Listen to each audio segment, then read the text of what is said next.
Hey, I'm Dave Like, and today I'm checking out the Westinghouse Roku TV. This is the 24-inch model.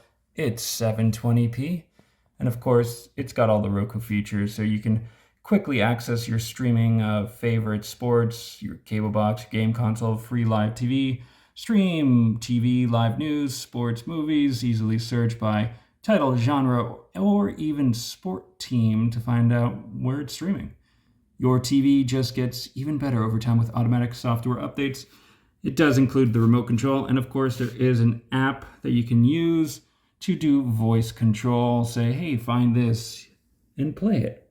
It does work with Apple AirPlay, Apple Home, Alexa, and Google Home, as well as, I'd like to say, the Roku Smart Home if you got those light bulbs or cameras.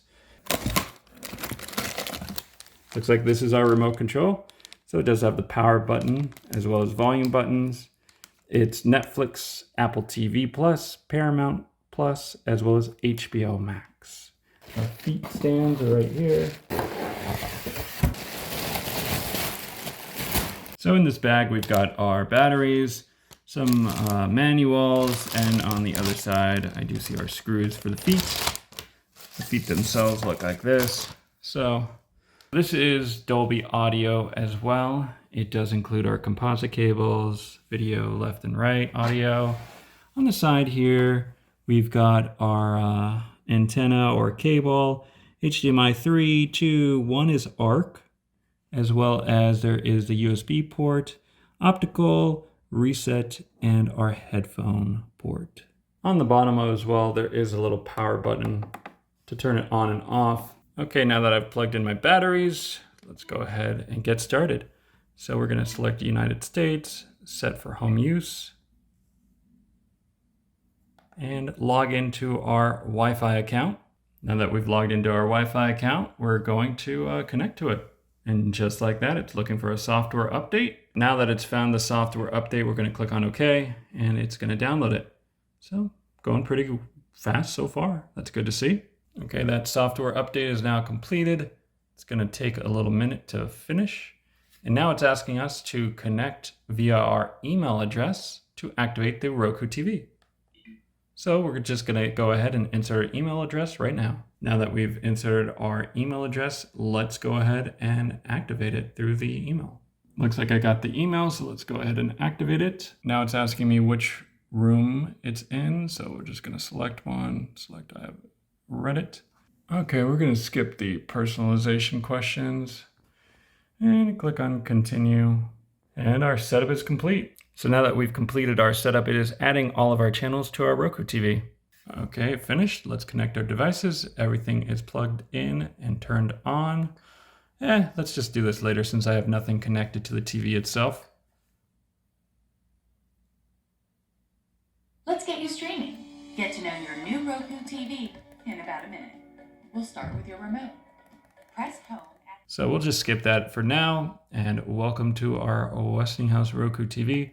Here are all the inputs, and we can remove them if we wanted to, or name them, change them, whatever we wanted to do, we can do right here by pressing that start button on our Roku remote. And we can rename the input to whatever it is that we wanted to. That's kind of the beautiful thing. It's a very visual element here, so we don't have to remember it as HDMI 1. We can now see, oh yeah, that's where I plugged in the DVR. Select that if we wanted to. So just going through the list, there's live TV, of course, with, hundreds of channels. There's search and what to watch. Things are loading pretty quickly, all the thumbnails and such. Sports as well. So going to our settings, we can see that there are remotes and devices. Remotes, if we wanted to change up this remote, get a different remote, we could. There are also speakers. So if we don't like the audio for whatever reason, we can enhance the audio with our wireless speakers or wireless soundbar or subwoofer. So easy to set on up to improve the audio. There are also picture settings. So we've got brightness, and you can adjust all that if you wanted to. There's also TV inputs again, and audio right here. Plenty of more features to go through. All right, let's go back to live TV and check out some video to see how it all looks. Okay, so we can change the channels pretty quickly, and it's nicely loading, just as you expect and hope for. That's kind of the cool thing about this, is like it feels like watching antenna TV or cable TV. Lots of different genres and channels all here loading very quickly, which is nice to see. As you kind of skip through it real fast, it's loading just like a cable guide would. Okay, and let's go listen to some audio and see what it sounds like.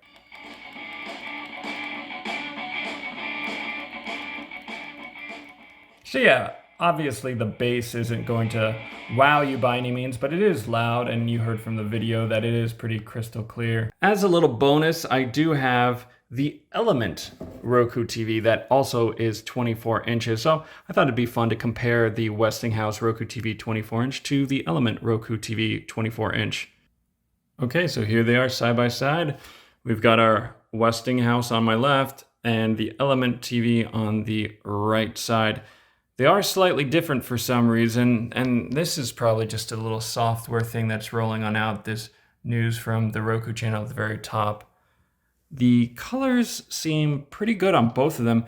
I will say this much, that the one on the left, the Westinghouse, does appear as if it's brighter than the Element TV. But that's not necessarily to say that it's better per se, because I do kind of like that it's a little bit darker. You can see the color looks kind of nice right there, as opposed to over here. It seems a little too bright. And they're both on the same brightness setting of the brightest setting possible. So if I go to settings and change the TV picture settings, go to bright maybe, normal. Yeah, it seems overall still that the Element TV is darker. So let's go to live TV, check out some video, see how quickly both of them load. Looks like our Westinghouse loaded a little bit quicker, and it looks like the Element is actually behind. Just a little bit. Not by much though. So changing the channels.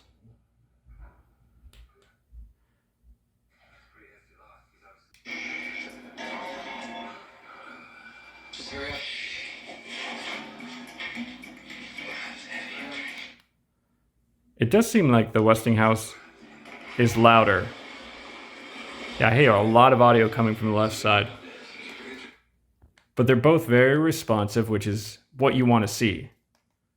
You don't want to be sluggish or anything like that through the menu system or through video and loading it all. Now we're checking out viewing angles.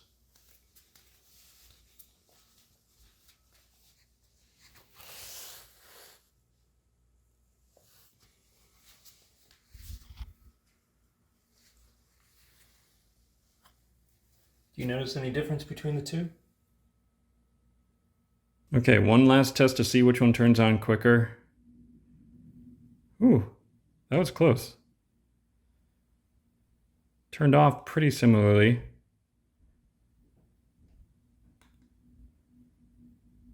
Yeah, but it looks like actually the Element turns on slightly quicker. Well, thanks for watching my Westinghouse Roku TV 24-inch video. If you found it helpful, please smack the like button and subscribe to my channel for more Roku videos coming soon.